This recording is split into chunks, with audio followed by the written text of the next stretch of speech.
এক বনে কচ্ছপ আর বানর ছিল। তারা ছিল খুব ভালো বন্ধু। কচ্ছপ ছিল ধীর, স্থির আর শান্ত, আর বানর ছিল চঞ্চল আর দুষ্টু। তারা সব সময় একে অপরকে মজা করে খুঁচাতো।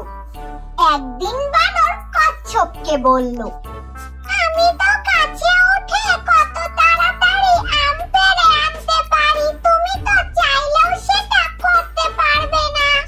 কচ্ছপটি হেসে বলল, ঠিক আছে, তুমি গাছে ওঠো আর আমি জলের তলে গিয়ে দেখাই আমি ঠিক কি করতে পারি।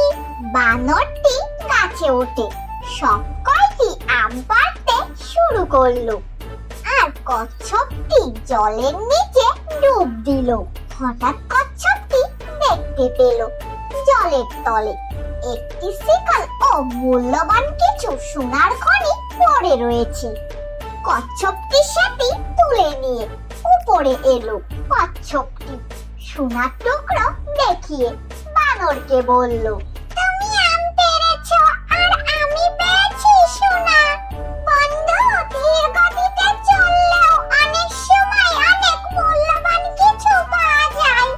বানরটি সোনার দিকে তাকিয়ে অবাক হয়ে বলল, তুমি ঠিক বলেছো বন্ধু, তুমি ধীর হলেও তোমার বুদ্ধি অসাধারণ।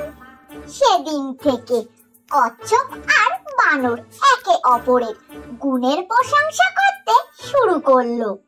এই গল্পটি থেকে আমরা এই শিক্ষা পেলাম যে ধীর গতিতে চলা মানে পিছিয়ে পড়া নয়,